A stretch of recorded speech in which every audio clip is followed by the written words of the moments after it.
మరోసారి కూటమి ప్రమాదంలో పడే అవకాశం కనిపిస్తోంది. ప్రధానంగా కూటమి పార్టీల మధ్య అగాధం ప్రారంభమైంది. కొద్ది రోజుల కిందట పిఠాపురంలో జనసేన ప్లీనరీ జరిగింది. ఆ ప్లీనరీ వేదికగా జనసేన ఎమ్మెల్సీగా ఎన్నికైన మెగా బ్రదర్ నాగబాబు ప్రసంగం వివాదంగా మారింది. పిఠాపురంలో పవన్ గెలుపుకు రెండే కారణాలని, ఒకటి పవన్, రెండోది పిఠాపురం ప్రజలని. కానీ పవన్ గెలుపు తమ కృషి ఉందని ఎవరనుకుంటే అది పొరపాటేనని, అది వారి కర్మ అంటూ కూడా ఘాటు వ్యాఖ్యలు చేశారు నాగబాబు. దీనిపై టీడీపీ శ్రేణులు మండిపడుతున్నాయి. ఈ కామెంట్స్ టీడీపీ మాజీ ఎమ్మెల్యే వర్మను ఉద్దేశించినవని ఎక్కువ మంది అనుమానిస్తున్నారు. నాగబాబు తీరుపై మండిపడుతున్నారు. ఇంకోవైపు పవన్ కళ్యాణ్ సైతం చేసిన వ్యాఖ్యలపై టీడీపీ శ్రేణులు ఆగ్రహంతో రగిలిపోతున్నారు.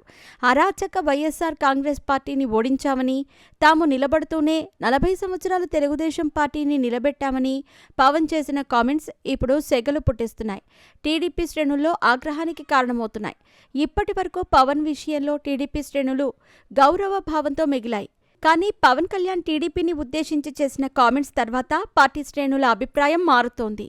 ఈ ఎన్నికల్లో టీడీపీ కూటమి గెలవటానికి చంద్రబాబు, లోకేష్ పాదయాత్ర, టీడీపీ శ్రేణుల పోరాటం, జగన్మోహన్ రెడ్డి అరాచక వాదం కారణాలుగా చెప్పి ఓ టీడీపీ అభిమాని సోషల్ మీడియాలో పోస్ట్ చేశారు. 2004, 2009లో వరుసగా 2 సార్లు తెలుగుదేశం పార్టీ ఓడిపోయిందని, కానీ చంద్రబాబు కృషితో మరోసారి అధికారంలోకి వచ్చిందని మరో అభిమాని గుర్తు చేస్తూ పోస్టు చేశారు. అసలు పవన్ కళ్యాణ్ అవసరం లేదని, జూనియర్ ఎన్టీఆర్ వస్తే ఈ పొత్తులు కూడా అవసరం లేదని మరో అభిమాని వ్యాఖ్యానిస్తూ సోషల్ మీడియాలో పోస్టు పెట్టారు.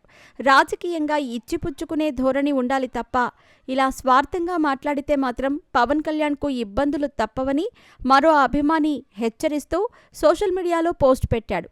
అయితే అదే సమయంలో చంద్రబాబుతో పాటు పవన్ సఖ్యతగా ఉన్నారని, కింద ఈ చిల్లర నాయకులే ఇటువంటి కామెంట్స్ చేస్తారని మరికొందరు అభిప్రాయపడుతున్నారు. మొత్తానికైతే జనసేనపై టీడీపీ శ్రేణులు చాలా ఆగ్రహంగా ఉండటం విశేషం.